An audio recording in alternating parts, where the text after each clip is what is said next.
I survived 100 days in a mangrove swamp-only world, I asked YouTube, what biome should I do next? And YouTube picked the Badlands biome. I'm going to call it Mesa from now on. That's what it used to be called in Minecraft, and I'm old, so that's what I think of it as being. Anyways, here is a Mesa-only world. Here's me surviving in it.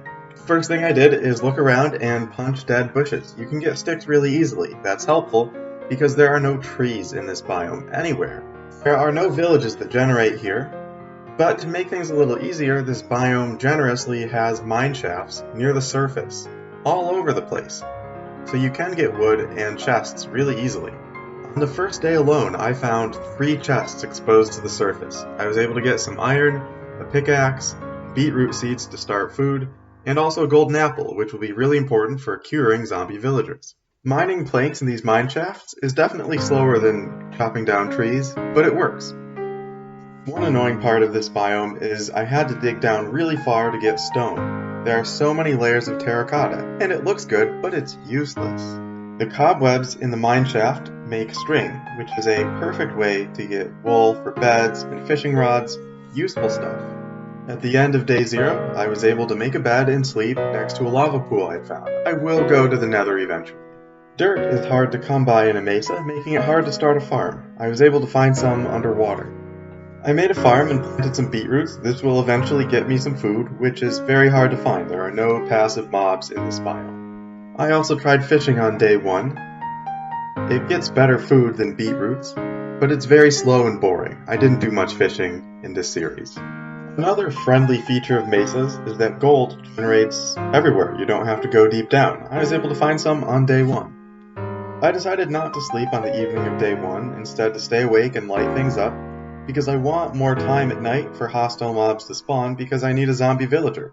And lucky for me, the very first mob that spawns is a zombie villager. So I lured it into a boat and trapped it and protected it from the sunlight with a roof. I did more exploring and found some more chests. More golden apples, pumpkin seeds, iron. Chests are helpful. I started building another portal, messed it up pretty badly. Eventually I got it completed, went into the nether, and it was just hovering above a lava ocean. What a terrible spawn, so I went right back to the overworld. I also crafted a shield because that's a thing that smart people do. As I was exploring a distant mine shaft, I found another zombie villager. So I just need to put this one in a boat so it won't despawn, and eventually I will use rails to bring it back to my base.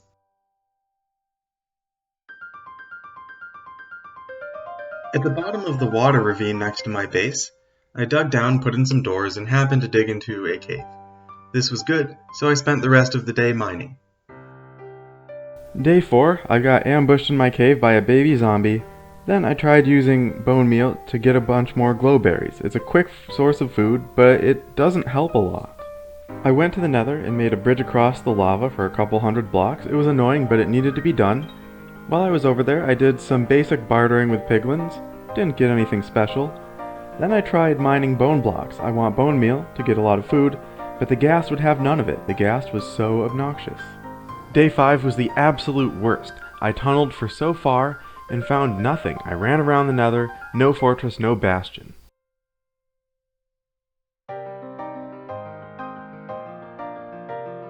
Day 6 was also really boring. I just mined the whole time. It's not exciting, but the resources I gained will enable me to do exciting things later on. Day 7, I went the other way in the nether and got ping-ponged by a bunch of skeletons in the Soul Sand Valley. It was dangerous. Then I went through a tunnel and ran into a hoglin in a tiny cave. The hoglin got really confused and was spinning in circles, so I set it on fire. I also trolled a bunch of hoglins using a blue mushroom. They are very scared of those. After a long time searching, I did find a fortress, and from the chests I got a diamond and a saddle. Those are good, rare items.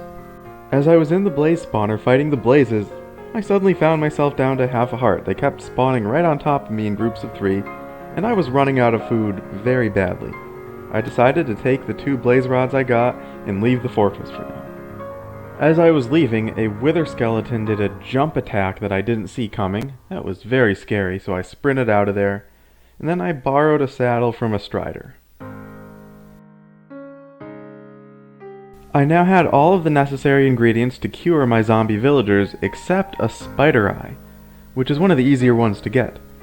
And thankfully, the mesa has mine shafts, which have cave spider spawners. They hurt though.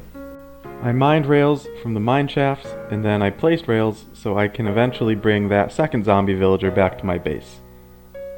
Then I did the brewing, and now the splash potions of weakness are ready to go. As I was finishing the rails to bring the zombie villager back to my base, a third zombie villager appeared, so I captured that one also. I started curing the zombie villagers, and then I had the privilege of fighting a phantom.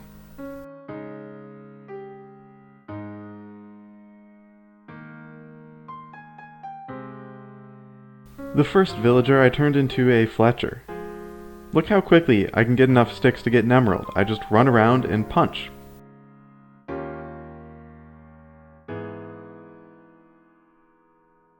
Enjoy this fight I started between a zombie and a skeleton.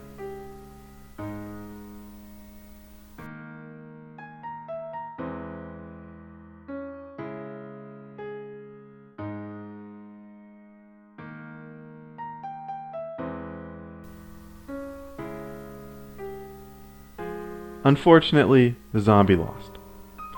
I turned the second villager into a farmer and eventually convinced him to do trades for beetroot and bread. So I could turn 9 beetroot into 6 bread. That's a really good deal. And this farmer is offering 1 pumpkin for 1 emerald? I'm gonna get so rich scamming this guy. And oh yeah, I got silk touch from a chest. That's nice. On day 14, I found a big cave, expanded my farm, discovered that baby zombies like to spawn in pairs, and finally I made an enchanting table. I did all of the basic enchantments, protection 1, sharpness 1, things like that. A really mean skeleton stood in the path and blocked my minecart and pushed me backwards.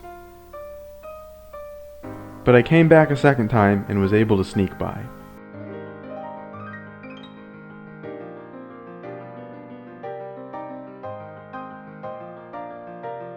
I bought way too many pumpkin pies and eventually upgraded the farmer. And just like pumpkins, he was going to sell me melons for 1 emerald. That's a really good deal once again, and I upgraded him even more, and now he's offering 2 suspicious stews. The first one was night vision, the second was blindness. Is it opposite day or something? This farmer is confused. On day 16, I ran up the nearby hill to get a view of all the surrounding area, and I started to ponder. What am I doing here? This is boring. This is way too easy to survive. And I decided, for now, I'm going to pause this series. Maybe if the video does super well, gets 5,000 views or more, maybe I'll continue these 100 days, but for now, I'm going to take a break.